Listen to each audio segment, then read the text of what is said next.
ফজর আর তাহাজ্জুদ, নিস্তব্ধ নামাজ, এগুলোতে ফেলা অশ্রুর ডাক শুধুমাত্র আল্লাহ দেখেন আর আল্লাহ শোনেন।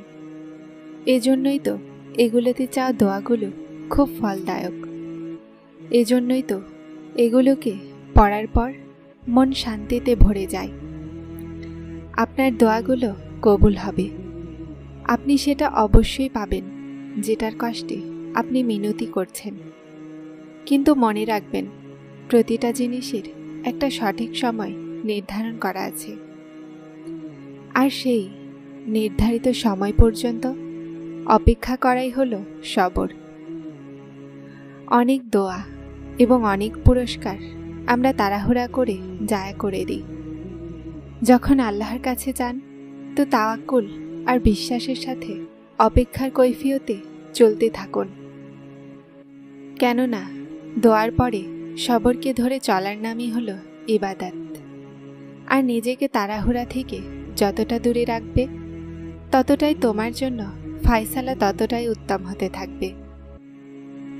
দরুদ শরীফ পড়া বান্দার হিদায়েত আর তার শুদ্ধ হৃদয়ের চিহ্ন। কেননা যখন আপনি সাল্লাল্লাহু আলাইহি ওয়াসাল্লামের উপরে কসরতের সাথে দরুদ শরীফ পড়েন, তো আপনি সাল্লাল্লাহু আলাইহি ওয়াসাল্লামের ভালোবাসা তার অন্তরে চলে আসে। শুধুমাত্র দোয়া করার সময় নয়, বরং সব সময় আমাদের দরুদ পাঠ করা উচিত। মন ভয় পাওয়াতে, উদাসীন হওয়াতে, প্রতিটা আজানের পরে, ঘুমানোর সময়, জাগার পরে, সফরে, যখন আমরা একটা জিনিসকে পড়তে থাকি তো সেটা আমাদের অন্তরে বসে যায়। তারপর জবান থেকে সেটাই চাওয়া হয় যে আল্লাহ আমাকে এবং আমাদের সবাইকে দরুদ শরীফ পাঠ করার তৌফিক দান করুন, আমিন। একবার দরুদ শরীফ পাঠকারীর ওপরে 10টি রহমত নাজিল হয়, তার জন্য 10টা নেকি লেখা হয়, তার 10টা গুনাহ মাফ করে দেয়া হয়। দরুদ শরীফ পড়া নবী সাল্লাল্লাহু আলাইহি ওয়াসাল্লামের শাফায়াতের মাধ্যম। দরুদ শরীফের ওসিলায় আল্লাহ পাক বান্দার দুঃখগুলোকে দূর করে দেন। ভুলে যেও না, যার কাছে যাচ্ছ তিনি বাদশাহদের বাদশাহ, বাদশাহদের বাদশাহ। তার সাথে অন্য কারো তুলনা নেই। তার কাছে কোনো কিছুই কঠিন আর অসম্ভব নয়। প্রাচুর্যতার তার কোনো কমতি নেই। তিনি সর্ববিষয়ে সর্বশক্তিমান। যখন সমস্যাগুলোকে আল্লাহর সোপর্দ করে দাও না, তো সম্ভাবনার সমস্ত রাস্তা খুলে দেয়া হয়। তুমি তার উপরে বিশ্বাস করে তো দেখো, উনি মজেজা না করেন তো বলো। তাই যদি তোমার বিশ্বাসও টলমল করছে, তাহলে আল্লাহর এখানে কড়া নাড়া ছিল না। উনি দোয়াগুলো রদ করেননি, শুধুমাত্র কিছু দিনের জন্য সামলে রেখেছেন, যেন তিনি আপনাকে আপনার পছন্দের জিনিসের সাথে কিছু বোনাস জিনিসও দিতে পারেন। এটাই আল্লাহর ভালোবাসার নিয়ম। আর এটাও ভাববে না যে এটা সম্ভব নয়। নিরুপায় আপনি, আল্লাহ নয়। আল্লাহর জন্য সব কিছু সম্ভব, সব কিছু। আর যে দোয়াগুলোতে খাস হৃদয় হয়, সেই দোয়াগুলো আরশ পর্যন্ত পৌঁছে যায়। আর যেই দোয়াগুলোতে সবর শামিল থাকে, সেটা রবের রহমত পেয়ে যায়। তুমিও চাও তার কাছে, যার দরজা থেকে কেউ খালি হাতে ফেরে না। উনিও দিবেন তোমাকে, যাকে রহমান বলে ডাকো। সবর রাখো, বিশ্বাস রাখো। এই পরীক্ষা 2 দিনের মেহমান।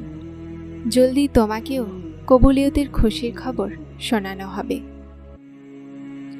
জীবনে এমন রাত খুব কম মানুষেরই নসিব হয়, যা আল্লাহর সাথে কথা বলতে বলতে পার হয়ে যায়।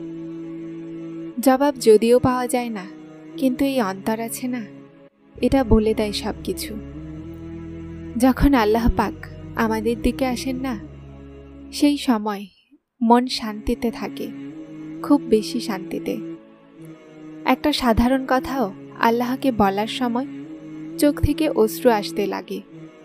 এমন অনুভব হয় যে আল্লাহ শুনছেন, আল্লাহ আমাদেরকে দেখছেন, আর নিশ্চয়ই তিনি শোনেনও, দেখেনও নিজের বান্দার অস্থিরতাকে।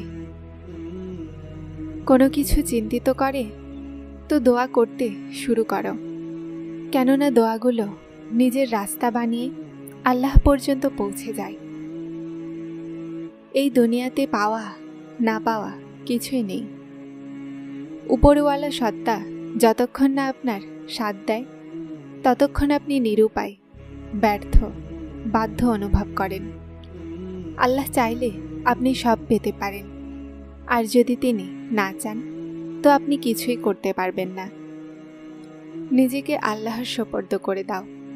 তারপর যে জিনিস তোমার পছন্দ, যেই সময় আপনার দরকার, আপনার ঝুলিতে না বলতেই লিখে দেয়া হবে। সেই রব যিনি অন্তরে লাগানো মোহরকে সরিয়ে দেয়, সেই রবই তোমার ভাগ্যে লাগানো মোহরও সরাবেন। তুমি দৃঢ়ভাবে ভালোবাসার সাথে তার সন্তুষ্টি কামনা করো। সেই রব তোমার জন্য গায়েব থেকে রাস্তা খুলে দিবেন। তোমার আল্লাহর ওয়াদাকে মনে রাখতে হবে। তোমার এটা মনে রাখতে হবে যে আল্লাহ সবরকারীদেরকে পছন্দ করেন। তোমার এটা কখনোই ভোলা যাবে না যে আল্লাহ সবরকারীদের সবসময় পাশে থাকার ওয়াদা করেছেন। তোমার আল্লাহর কথা বিশ্বাস রেখে সামনে এগিয়ে যেতে হবে। উনি তোমার ঝুলি ভরে দিবেন, তোমার দোয়াগুলোও শুনে নিবেন। হ্যাঁ, কিন্তু তোমার প্রশ্ন করা যাবে না, অভিযোগ করবে না যে এটা কেন নয়, এটা কিভাবে। তোমাকে তার শুকরিয়া আদায়কারী বান্দা হতে হবে, সবর করতে হবে, হাল ছাড়া যাবে না। শুধুমাত্র তারপর দেখে নিও, মজেজা হতে দেরি লাগবে না। আমার নাম কি আসমানেও সবাই জানে? আসমানি ফেরেশতারা কি আমাকে চেনে? ঠিক যেমনভাবে আদায়কারীরা এই দুনিয়াতে চেনে। ইনি জনপ্রিয়, মানুষ তার সাথে দেখা করতে চায়। আমি অবাক, আমার রব কি আমার সাথে দেখা করতে চান? কতটা সুন্দর সেই মানুষেরা যাদের সাথে আমার রব দেখা করতে চান। কতটা সৌভাগ্যবান সেই মানুষেরা যারা আরশে জনপ্রিয়। আমার চোখগুলো যখন আসমানের দিকে দেখে না, তো দোয়া করে, হে আমার রব, আমাকে তাদের অন্তর্ভুক্ত করুন যাদের নাম আপনার আসমানে জনপ্রিয়, যাদের নাম আসমানি ফেরেশতারা জানে, যাদের জন্য আপনি জিবরাইল আলাইহিস সালামকে বলেন যে এটা আমার বান্দা, আমি তাকে ভালোবাসি, তুমিও তাকে ভালোবাসো। পরিস্থিতি সাথ দিচ্ছে না, হাত তোলা বন্ধ হচ্ছে না, জবান একই দোয়া করতে কখনো ভোলে না। সবর জবাব দিতে শুরু করেছে, রাস্তা নজরে আসছে না, মন ক্লান্ত হতে শুরু করেছে। সবাই বলছে যে দোয়া কবুল হবে না, কিন্তু তারপরও নিজেকে দেখো কিভাবে তাওয়াক্কুল রেখেছ, দোয়া চাচ্ছ। তো কে জানে তুমি এখন কবুলিয়তের নিকট পৌঁছাতেই চলেছ। যারা চ্যানেলটিতে নতুন এসেছেন তারা সাবস্ক্রাইব করে হেদায়েতের সাথে থাকুন। আসসালামু আলাইকুম।